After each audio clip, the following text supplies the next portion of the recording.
ఇవాళ మూసి పరివాహక ప్రాంతంలో అటొక కిలోమీటర్ ఇటొక కిలోమీటర్ మొత్తం ఆక్రమించుకొని బుల్డోజర్లు తీసుకొచ్చి మొత్తం కూలగొట్టేస్తాడు రేవంత్ రెడ్డి అంటుండు. అసలు ఏమైనా చదువుకున్న వాళ్ళు లేకపోతే లోక పరిజ్ఞానం ఉండే వాళ్ళు మాట్లాడే మాటలేనా? Why should I do all those things? Government of India, central water commission, Jal Shakti ministry, they have notified certain norms. అది నేను చేసింది కాదు, కేంద్ర ప్రభుత్వం తీసుకొచ్చిన చట్టాలు.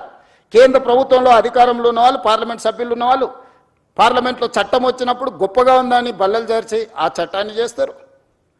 ఆ చట్టాన్ని తెలంగాణలో ఇంప్లిమెంట్ చేస్తామంటే మేము అడ్డం పడతామంటారు. ఈ విచిత్రం, ఇలాంటి ఆలోచనలని